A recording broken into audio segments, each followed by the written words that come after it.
এক লোক ময়মনসিংহে সকালবেলায় হাঁটতে বেরিয়েছে, মনে আসেনি আপনাদের?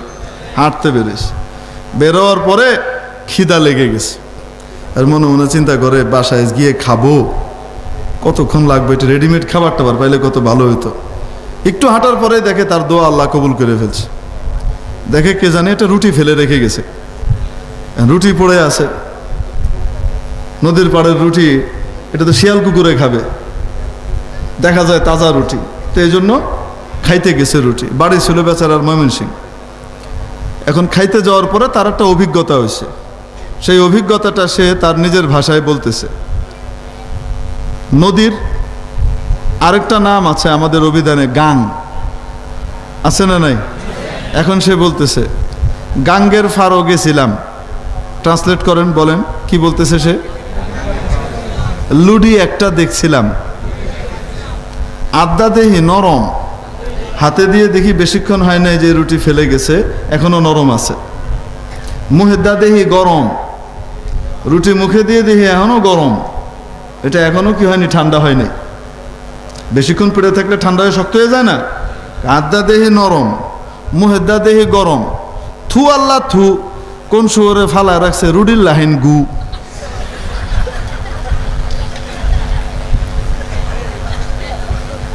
এই যে এখানে যে রুটি মনে করে আদ দিছে যেটা খাওয়ানোর লাগিয়া, এটা আসলে কি? তো দেখতে রুটি হইলে কি তন্দুল রুটি, নান রুটি? দেখতে 7 আপ হইলেই 7 আপ, যেভাবে দেখতে 7 আপ হইলেই 7 আপ হয় না, দেখতে রুটি হইলেই রুটি হয় না, ঠিক তেমনি ভাবে দেখতে মানুষ হলেই মানুষ হয় না। মানুষ হওয়ার জন্য কিছু গুণাবলী আর বৈশিষ্ট্য লাগে, সেই বৈশিষ্ট্যগুলা যার কাছে আসে সেই মানুষ হয়, আর যার কাছে থাকে না সে মানুষ নামের অমানুষ হয়। এই মানুষ বানানোর জন্য প্রত্যেকে এক একটা করে স্কিম দিয়েছে। মানুষের স্রষ্টা রব্বুল আলামিন বলেন, যদি মানুষ হতে হয় তাহলে আমার দেওয়া স্কিম নেওয়া লাগবে। তাহলে কিভাবে হবা সেটা মনে রাখো। আর রহমান মহাদয়াবান, যার উপরে অনেক দয়া হয়, আল্লামাল কোরআন, তাকে কোরআন শিখান, দেন মানুষ বানান। কোরআন শিখানোর মাধ্যমে মানুষকে মানুষ বানান। কোরআন শিখানোর মাধ্যমে বাইরের বাহ্যিক মানুষকে আসল মানুষে পরিণত করেন। অতএব যে কোনো জ্ঞান বিজ্ঞান যদি কোরআন থেকে ডিটাচড হয়ে আলাদা হয়ে চর্চা করা হয়, মনে রাখবেন কোরআন থেকে আলাদা হয়ে যত রকমের জ্ঞান বিজ্ঞানের চর্চা হোক, এটা জ্ঞান নয়, এটা অন্ধকার।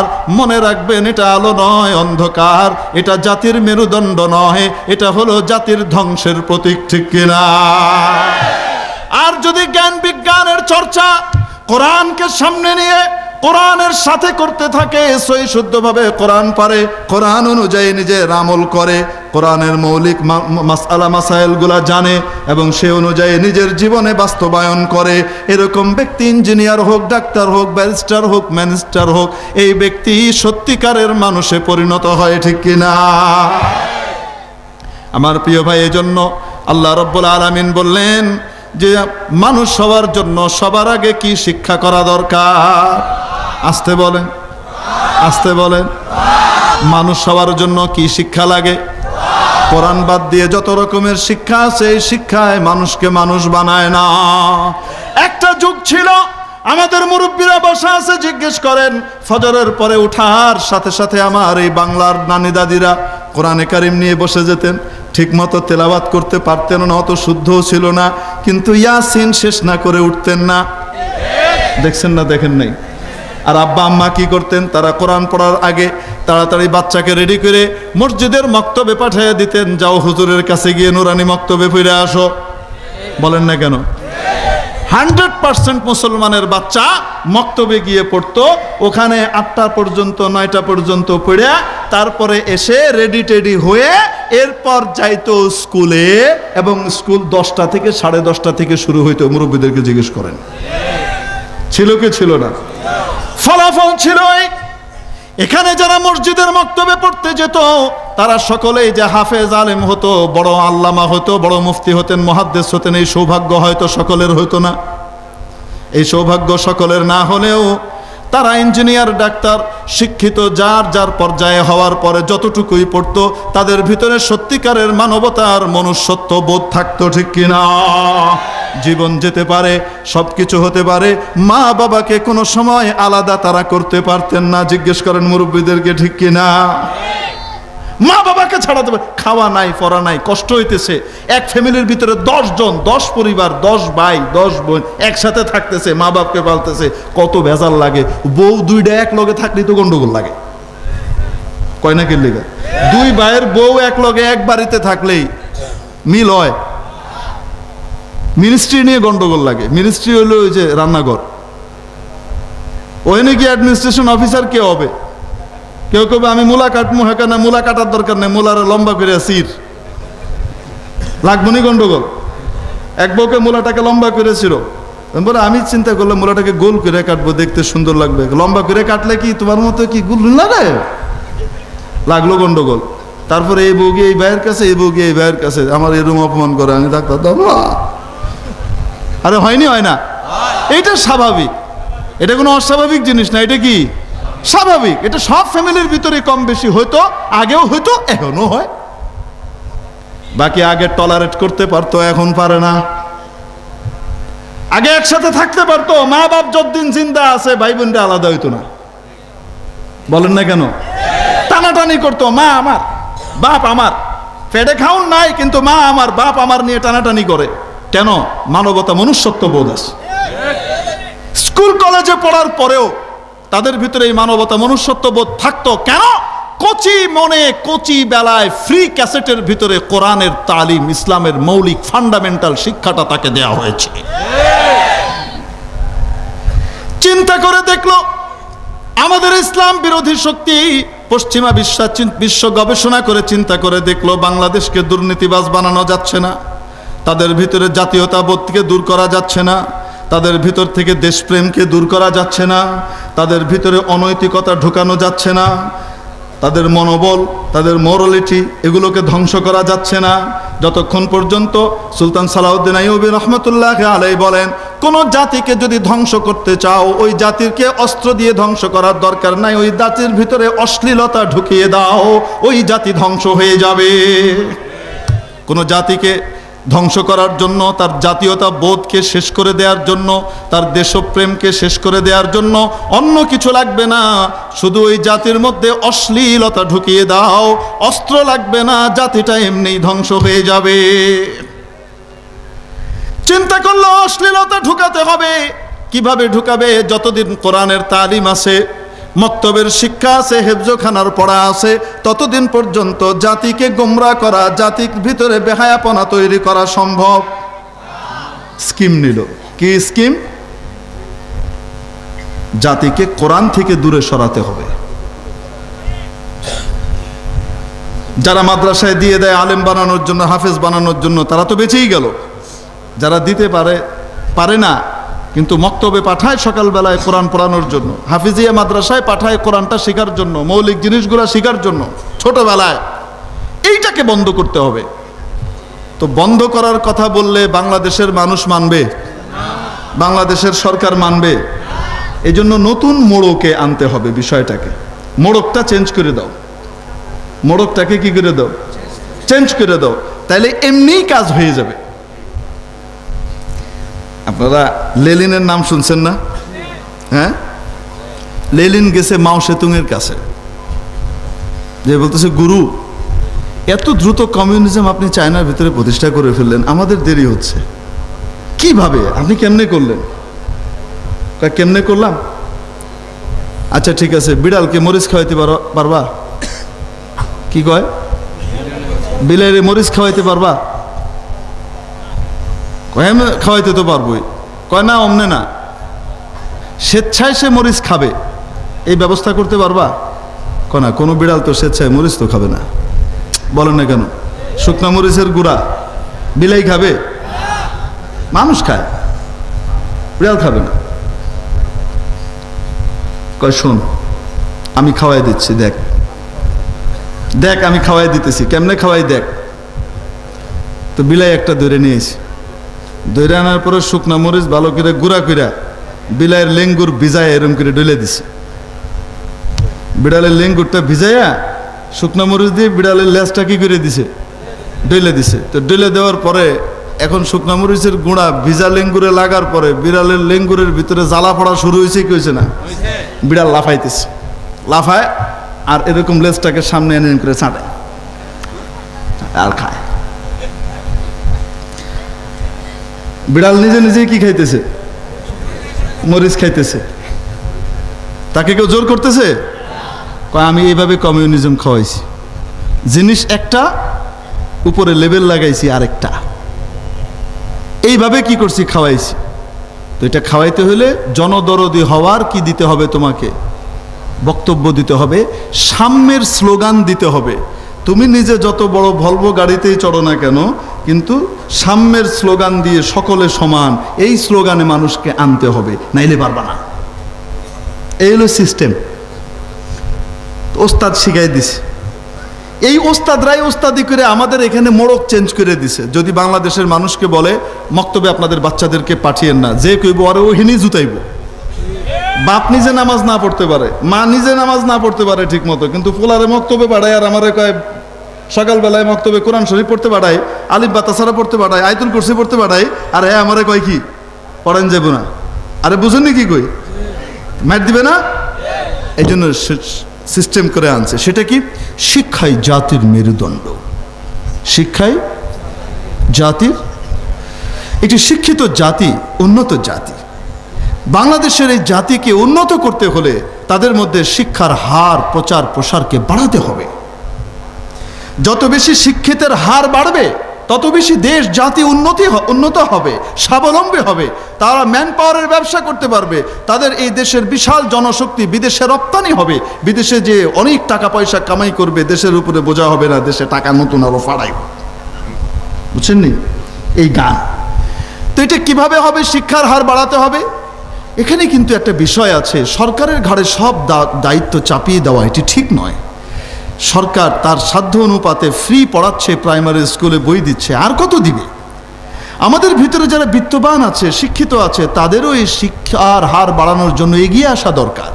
তো কিভাবে আগাতে হবে? প্রাইভেট স্কুল, প্রাইমারি স্কুল করেন, কিন্ডারগার্টেন করেন। কি করেন? কিন্ডারগার্টেন করেন। তাহলে দেশের বৃহৎ জনশক্তি কিন্ডারগার্টেনে এসে পড়ালেখা করে কি হবে? শিক্ষিত হবে। সরকারের উপরে চাপ থাকবে না, সরকারও খুশি হয়ে গেল। প্রস্তাব তো বালাই, আমার টেহা কম খরচ হইব, এটা তো বালাই হইল। আরে বুঝছেন নেই? আর অপরদিকে যারা কিন্ডারগার্টেনের ব্যবসা নিয়ে বসলেন, এটা এমন এক ব্যবসা যে ব্যবসায় কোনো লস নাই। কন্যা কি লেগা? এটা এমন এক ব্যবসা মাশাআল্লাহ, যে ব্যবসায় কোনো কি নাই, লস নাই। মানুষের বাচ্চারা পড়বে, সেখান থেকে টাকা আসবে, বাপ মায়ের টাকা দিবে, ওই টাকা দিয়ে বেতন দিব, বেতন আমিও খাবো, বাড়া দিয়ে আরো বেশি করে বাড়বে, আরো বড় করব, তারপরে আরো আসবে, আরো খাবো, আরো বাড়বো, তারপরে এখান থেকে প্রাইমারি থেকে সেকেন্ডারি, সেকেন্ডারি থেকে হাই থেকে পরে একটা ইউনিভার্সিটি। কন্যাকের লিগা লাভ রে লাভ কারে কয়? এই ব্যবসা সুন্দর করে শিখাই দিল। প্রথম যারা এই ব্যবসায় লাগলো, তারা ব্যবসার নিয়তে লাগে না, তারা ইখলাসের সাথে লাগছে, দেশের সেবা করা দরকার, এই জন্য করলো। এইটা করার পরে এরপরে বুদ্ধি শিখাইলো। যখন নাকি কিন্ডারগার্টেন হয়ে গেল, এবার বুদ্ধি শিখাইলো যে একটা কাজ করো, কিন্ডারগার্টেনের একটা জায়গাকে 2 বারে তো তুমি ভাড়া দিতে পারো দৈনিক। 10টা থেকে যদি স্কুল শুরু করো, তাহলে 10টা থেকে 4টা পর্যন্ত তুমি পড়াবা স্কুল এক টাইম। আর যদি তুমি এটাকে 2 শিফট করে ফেলতে পারো, morning shift and day shift, তাহলে এক জায়গাতে ডবল পোলাপাইন পড়াইতে পারবা। বুঝে আসে নাই? জায়গা একটা, কিন্তু কি হবে? সাশ্রয় হবে, ডবল ছেলে পড়বে, এক জায়গা দিয়ে ডবল পয়সা আসবে। বুঝাইতে পারিনি আপনাদেরকে? উদ্যোক্তারা খুশি হয়ে গেল, বড় চমৎকার জিনিস। কিন্তু চালুটা কিভাবে করতে হবে? এটা 90-এর দশক থেকে শুরু হয়েছে। 90-এর দশকের শেষ অংশ থেকে আপনাদেরকে বলে দিই। একই সাথে তারা এই প্ল্যানটা বাস্তবায়ন করেছে। কিছু প্রিন্ট মিডিয়া চালু করেছে, কিছু ইলেকট্রনিক মিডিয়ার মাধ্যমে, এবং তার সাথে সাথে দেশব্যাপী কিছু কনফারেন্স করার মাধ্যমে, কিছু উদ্যোক্তা তৈরি করার মাধ্যমে, কিছু পয়সা নিজেরা বিনিয়োগ করার মাধ্যমে কিন্ডারগার্টেন স্কুল করানোর ব্যবস্থা করছে। ব্যাপক হারে হয়েছে, কোনো আপত্তি ছিল না, খুবই ভালো ছিল। এটা যে ষড়যন্ত্রের অংশ আপনাদেরকে দলিল দিব? হ্যাঁ, আচ্ছা বলেন তো দেখি, কিন্ডার গার্ডেনগুলোর ভিতরে, স্কুলগুলোর ভিতরে মর্নিং শিফট আর ডে শিফটের ভিতরে মর্নিং শিফটে কোন বাবুরা পড়ে? 7-8-এর বাবুরা নাকি প্লে নার্সারির বাবুরা? ফজরের পরে 7টা থেকে 6:30 থেকে স্কুল শুরু হয়ে যায়। সেটাতে কারা আসে? বড়রা না পিচ্চিরা?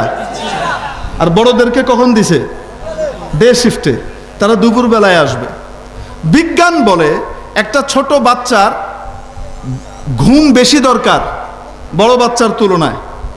একটা বাচ্চা যখন জন্ম নেয়, মেডিকেল সায়েন্স বলে তার 22 ঘন্টা তার ঘুম, এটা রেগুলার নিয়ম।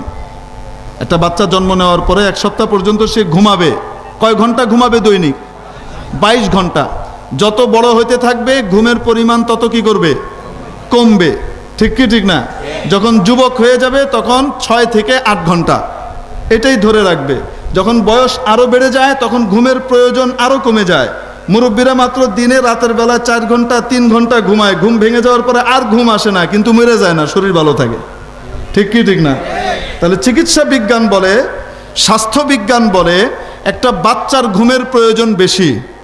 এজন্যই ইসলাম 7 বছরের আগ পর্যন্ত নামাজ দেয় নাই বাচ্চাকে, কারণ তার ফজর দরকার নেই, সে ঘুমাবে ফজরের সময়। বুঝাইতে পারি নাই? রাতে ঘুমাবে, সে ফজরের সময় তার ঘুম লাগতে পারে, এজন্য তাকে ফরজ করে নাই। তার নামাজের আদেশ করা হয়েছে ইদা বালাগু সাবান, যখন 7 বছর বয়সে পৌঁছে। ঠিক কি ঠিক না? কিন্ডার গার্ডেন সিস্টেমের ভিতরে এমনভাবে আমাদের এই ভাইরা আমাদেরকে বুঝাইলো যে যাদের ঘুম বেশি দরকার তাদেরকে আর্লি রাইজার বানাই দিল। 5 বছর 4.5 বছরের বাচ্চা নার্সারি আর প্লেতে যাবে, এই জন্য তাকে ঘুম থেকে উঠে পড়া লাগে ফজরের পরপর। ঠিক কি ঠিক না? তাহলে তার স্বাস্থ্য নষ্ট, তার দিন ইমানও নষ্ট করতেছে। উদ্দেশ্য ছিল মক্তব বন্ধ করা। আর মক্তবে তো বড় ছেলেরা যায় না, বড় মক্তবে কারা যায়? ছোট বাচ্চারা যায়, কচি বাচ্চারা যায়। এই কচি বাচ্চারা যেন মক্তবে যাইতে না পারে, এই জন্য স্কুলের শিফট করে দিল 2টা, এবং বাচ্চাদের শিফটটা আনলো এমন সময় যেই সময়টায় ঠিক মক্তবের সময়। ঠিক কি ঠিক না? এই ব্যবস্থা করে ফেললো, যার কারণে দেখা গেল আমাদের দেশের বেশিরভাগ মানুষ ইখলাসের সাথে তাদের বাচ্চাদেরকে স্কুলে দিতে লাগলো। মক্তব থেকে অটোমেটিকই সে ডিটাচড হয়ে গেল, অটোমেটিকই সে শুকনা মরিচের গুঁড়া খাওয়া শুরু করে দিল, অটোমেটিক। এইভাবে আমাকে আপনাকে খাওয়াইছে। ফলাফল কি দাঁড়াইছে? বেশি দিন লাগে নাই, 90-এর পর থেকে এখনো তো 30 বছর পার হয় নাই, হয়েছে? হ্যাঁ, ফলাফল দাঁড়াইছে আদব কায়দা শেষ। আদব কায়দা স্কুল কলেজের ভিতরেও আদব কায়দা কাল্লি বাল্লি, বাপ মায়ের সম্মান কাল্লি বাল্লি, সব বাদ। মা বাবার মুখে চুনকালি মারতে এখনকার যুবক, এখনকার যুবতী 1 মুহূর্ত দ্বিধা করে না। কেন করে না? তার বয়সন্ধিকালের ভিতরে তাকে অশ্লীলতা ঢুকানোর জন্য যা যা দরকার সেগুলা করে দিয়েছে। আর কোরআনের নূর যে ছোটবেলায় ঢুকতো, সেই ঢুকার ব্যবস্থাটা বন্ধ করে দেওয়া হয়েছে। ফলাফল দাঁড়াইছে এখনকার যুবক ছেলে তার বাপ মাকে নিয়ে তার ফ্ল্যাটে থাকতে পারে না। তার মেয়ে, তার মা 9টা মাস পর্যন্ত এই ছোট্ট পেটের ভিতরে তার মতো একটা বাচ্চাকে কোলে নিয়ে রাখতে পারছে, আর আজকে তার মায়ের জায়গা তার বিশাল ফ্ল্যাটের ভিতরে হয় না। তার জন্য বৃদ্ধাশ্রমে পাঠায় দেওয়ার ব্যবস্থা করে। অবাস্তব না বাস্তব? আজ থেকে 40 বছর আগে বাংলাদেশে কোনো বৃদ্ধাশ্রমের কথা কেউ বললে জুতা খাইতো, কিন্তু আজকে বৃদ্ধাশ্রম হচ্ছে কি হচ্ছে না? মা বাপকে ফেলে দিচ্ছে কেন? কোরআনী জ্ঞান থেকে বঞ্চিত হয়ে গেছে, ডিটাচড করে ফেলা হয়েছে। মৌলিক জায়গায় হাত না দিলে আর এটার সংশোধন না করলে আগামীতে বাংলাদেশ সোনার বাংলা নয়, গুয়ের বাংলায় পরিণত হবে। দুর্গন্ধে এই দেশে থাকতে পারবেন না, ফ্যামিলি বন্ডিং ধ্বংস হয়ে যাবে। ইউরোপ আমেরিকার মতো যেমনি ভাবে আমাদের দেশের মধ্যে আমরা 2 বছর 3 বছর পর পর জামা পাল্টাই, কাপড় পাল্টাই, চেঞ্জ করি। যাদের টাকা পয়সা আছে তারা নতুন নতুন গাড়ির মডেল নেয়, গাড়ি চেঞ্জ করে, করে কি করে না? ইউরোপ আমেরিকাতে যান, তারা 2-3 বছর 4-5 বছর পর পর বউ আর জামাই বদলায়। আরে বলে না কেন? জিজ্ঞেস করেন, এখানে শিক্ষিত মানুষ আছে, জিজ্ঞেস করেন। আমি কিছু দেশে গিয়েছি, দেখে এসে বলতেছি, না দেখে বলতেছি না। অবাস্তব না বাস্তব? আর আমাদের দেশে বাবা মা বিয়ে করাই দিছে, কেমন মেয়েটা কেমন ছেলেটা ওইটা বোঝারও সুযোগ ছিল না, কিন্তু বাবা মাকে এই পরিমাণ শ্রদ্ধা করছে ওই ছোটবেলার ইসলামী জ্ঞানের কারণে, এই পরিমাণ শ্রদ্ধা করছে, বাবা মা যাকে দিছে তারে নিয়ে পুরা জীবন কাটায় দিছে, সুখের সংসার। অবাস্তব না বাস্তব? এখন বলেন ডিভোর্সের হার গত 40 বছরে যা হয়েছে গত 4 বছরে তার চেয়ে বেশি। গত 100 বছরে যত ডিভোর্স হয়েছে সব যদি একসাথে আনেন, গত 20 বছরের ডিভোর্সের পরিমাণ তার 10 গুণ হবে। কেন? মৌলিক কারণ হলো ইসলামী মূল্যবোধ থেকে তাকে দূরে সরিয়ে দেওয়া হয়েছে, ধর্মীয় মূল্যবোধ থেকে সে বিচ্যুত হয়েছে। ধর্মহীন শিক্ষা মানুষ বানায় না, অমানুষ বানায়। আপনারা পড়েছেন বাইয়িন ফরক, চোখের সামনে দৈনিক দেখি আমরা, বাদশাহ আলমগীর কুমারে তাহার পড়াইতো এক মৌলভী দিল্লির। মনে আছে আপনাদের এই গল্প? এই কবিতা পড়েছেন আমাদের মুরব্বীরা। এখন সিলেবাসে আছে কিনা আমার জানা নাই। আছে না? না, এগুলা রাখা যাবে না তো। এখন ডিজিটাল সিলেবাস করতে হবে, এখন এটা রাখা যাবে না তো। ঘটনা কি ছিল? বাদশাহ আলমগীর আপনারা জানেন অর্ধ শতাব্দী পরিপূর্ণ 50 বছর পর্যন্ত রাজত্ব করেছেন মোগল সম্রাট। যতদিন আলমগীর ছিলেন ততদিন পর্যন্ত মোগল সাম্রাজ্যে হাত দেওয়ার ক্ষমতা কারো হয় নাই। ওনার চলে যাওয়ার পরেই মোগল সাম্রাজ্যের ধসনামা শুরু হয়, ঠিক কিনা? সাম্রাজ্যের পরিমাণ কতটুকু ছিল? ওইদিকে আফগানিস্তান সহকারে, আফগানিস্তানের শেষ মাথা, এদিকে বার্মা পর্যন্ত, ওদিকে একদম পুরা শ্রীলঙ্কা সহকারে, শ্রীলঙ্কা এদিকে বার্মাই সব সহ মোগল সাম্রাজ্যের ভিতরে ছিল আলমগীরের যুগে। বাদশাহ আলমগীর আলেমে বামল ছিলেন, একজন পরহেজগার মুত্তাকি আলেম ছিলেন। রাজকার্যের কোনো বিনিময় নিতেন না। টুপি বানিয়ে কোরআন শরীফ লিখে, কোরআন শরীফ যে কিতাবত করতেন, লিখতেন, এই লেখাটা কি করতো? মানুষ ওনার কাছ থেকে কিনে নিত, টুপি বানাতেন, ওই টুপি কিনে নিত, এগুলা দিয়ে উনি নিজের জীবিকা নির্বাহ করতেন। তাকে দরবেশ বাদশাহ বলা হতো। তাকে অনেক অভিযোগ ইনার ব্যাপারে আমাদের হিন্দু ভাইরা তুলেছেন, খ্রিস্টান ভাইরা তুলেছেন। বাপকে মারছে, এই করছে, সেই করছে, বন্দি করছে, ভাইকে মারছে। কাহিনীগুলা অর্ধেক কয়, আগের টিয়ার কয় না। এটা অনেক কিছু আছে। এই জন্য বলছিলাম, বাদশাহ আলমগীর আলেম তার ছেলেকে পাঠাইছেন কোরআন শেখানোর জন্য এক ওস্তাদের কাছে, দিল্লিতে ভালো একজন আলেমের কাছে পাঠিয়েছেন, আমার ছেলে কোরআন হাদিস শিখবে। উনি গেলেন একদিন ছেলের পড়ালেখা দেখতে, গিয়ে দেখেন হুজুর অজু করতেছেন। হুজুর কি করেন? আর বাদশাহজাদা, শাহজাদা, উনি পানি ঢালতেছে। কোথায়? পায়ে। শাহজাদা পানি ঢালে, আর ওস্তাদজি কি করেন? অজু করেন, নিজের পা ডলে ডলে ধুচ্ছেন, আর উপর থেকে পানি ঢালছে কে? শাহজাদা। এই জিনিস দেখার পরে উনি চলে আসলেন।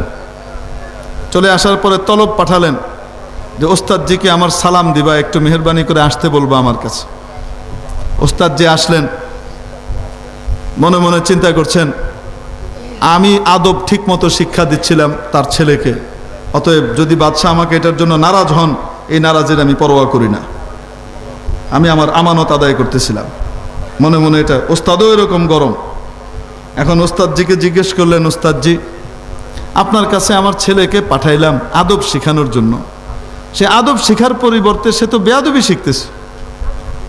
আমি তাকে পাঠালাম আপনার কাছে, সে যেন সেবার মানসিকতা নিতে পারে, সে যেন জনগণের সেবক হওয়ার যোগ্য হয়। সে তো আপনার সেবাই করতে পারে না, সে জনগণের সেবা কি করবে? সে তো সেবা শিখে নাই। হুজুর বুঝতে পারতেছে না বাদশার কথা কোন তালে যাইতেছে। উনি মনে করছিলেন যে ডাকছে যে আমার ছেলেকে দিয়ে পা দোয়াও, তোমার এত সাহস, আমার তারেককে দিয়ে, আমার জয়কে দিয়ে তুমি পা দোয়াও, তোমার এত বড় সাহস। এরকম কিছু একটা হয়তো কি করবেন, বলবেন। তা না বলে এটি কি কয়? তুমি বলেন, বাদশাহ নামদার, বুঝলাম না আপনি কি বলতেছেন। তো বলো, বুঝেন নাই? আমি যে দেখলাম আমার ছেলে আপনার পায়ে পানি ঢালতেছে, আর আপনি আপনার হাত দিয়ে আপনার পাটাকে ডলতেছেন। আপনি তাকে কেন আদেশ করেন নাই, কেন শিখান নাই যে সে এক হাত দিয়ে পানি ঢালবে, আরেক হাত দিয়ে আপনার পাটা ডলে পরিষ্কার করে ধুয়ে দিবে? এই ছিল আদব। এই বুঝ, এই চিন্তা আলমগীরের মাথায় কেন এসেছে, এই অনুভূতি এসেছে? আল্লামাল কুরআন খালাকাল ইনসান। যেহেতু কোরআনের ইলম ছিল, তাই এই অনুভূতি আলমগীরের মাথায় এসেছে, ঠিক কিনা? এবং বাচ্চারা এরকমই আদব করত। আমাদের স্কুল কলেজের ভিতরেও আমি দেখেছি একটা সময়ে যে বড় অফিসার হয়ে গেছে ছাত্র, প্রাইমারি স্কুলের সাধারণ শিক্ষক হেঁটে যাচ্ছে, ছাত্র বড় অফিসার হয়েছে, এখন গ্রামে সাইকেলে করে যাচ্ছে, টিচারকে দেখার সাথে সাথে সাইকেল থেকে নেমে গেছে। যতক্ষণ পর্যন্ত টিচার সামনে থেকে, নজর থেকে, দৃষ্টির আড়ালে না গেছে, ততক্ষণ পর্যন্ত সে সাইকেলে চাপে নাই। এই ঘটনা আপনারা দেখেছেন না দেখেন নাই? আমি নিজের চোখে অনেক দেখেছি। তখন তো ওস্তাদ শাগরিদ, ওস্তাদের পা ধোয়াই দিত শাগরিদ বাদশাহ আলমগীরের যুগে, ঠিক কি ঠিক না? বাদশাহ দাদা ওস্তাদের কি ধোয়াই দিত? কোরআন থেকে আলাদা করার পরে এখন আমাদের দেশের সোনার ছেলেরা তাদের শিক্ষককে সারা শরীর ধোয়াই দিছে পুকুরে ফেলায়া। রাজশাহীতে পলিটেকনিকের প্রিন্সিপাল সাহেব অকৃতকার্য ছেলেকে বসতে দেন নাই পরীক্ষায়, এজন্য ধৈর্য স্যারকে কি করছে? পুকুরে ফেলায় দিছে। আমার তো মনে হয় এখন মাউসি এবং ইউজিসির একটা প্রজেক্ট নেওয়া দরকার, জাতীয়ভাবে সুইমিং পুল করা দরকার সমস্ত জায়গাতে। টিচার্স ট্রেনিং কলেজের ভিতরে বাধ্যতামূলকভাবে সমস্ত টিচারকে সাঁতার শিখতে হবে, নাইলে তো বিপদ।